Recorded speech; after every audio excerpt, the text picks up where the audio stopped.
Attention, contrairement aux apparences, ceci n'est pas une montre comme les autres. Cette montre ne donne pas l'heure, mais elle permet de mesurer le rythme cardiaque, la fréquence respiratoire, le taux d'oxygène dans le sang des patients, y compris lorsqu'ils sont en mouvement. Donc ça permet d'avoir des données représentatives de leur quotidien et de leur vie réelle.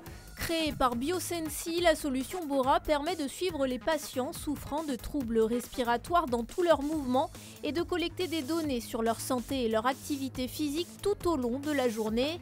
Une nouveauté pour les pneumologues qui jusqu'à présent ne pouvaient collecter ces données que ponctuellement. C'est vraiment un plus pour avoir un reflet de leur quotidien et pas seulement l'instant T quand on les voit en consultation.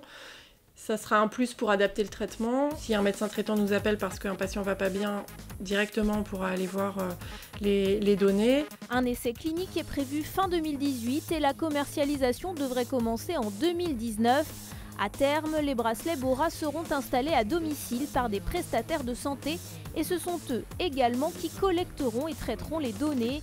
De véritables partenaires donc qui ont très vite été convaincus par le dispositif.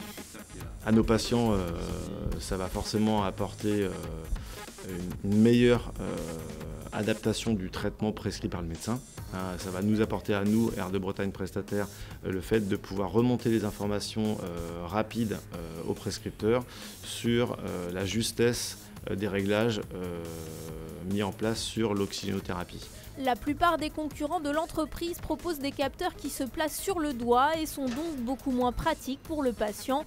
Aujourd'hui, Biosensi est la seule entreprise à proposer une solution aussi ergonomique et qui collecte autant d'informations. Depuis son lancement, l'entreprise a énormément investi dans l'innovation afin de perfectionner sa technologie de base, issue d'un laboratoire public, le CEA Leti. On est 11 personnes actuellement dans l'entreprise et sur la partie recherche et développement innovation, on est 8 personnes. Donc c'est l'essentiel des forces aujourd'hui puisqu'on est dans la phase de finalisation de nos travaux de R&D pour pouvoir mettre sur le marché notre premier dispositif médical. Donc effectivement, les efforts de recherche et de développement sont très importants. Le service R&D pense déjà à la suite un nouveau capteur et des outils permettant des diagnostics. Grâce à son innovation, Biosensi permettra un meilleur suivi des patients et vise à réduire de 30% les hospitalisations. L'entreprise cible notamment les patients atteints de BPCO, une maladie respiratoire chronique qui touchait en 2016 2,5 millions de Français. Une deuxième levée de fonds est prévue début 2019 et d'ici à 2022, l'entreprise compte employer 30 personnes et s'implanter sur le marché européen.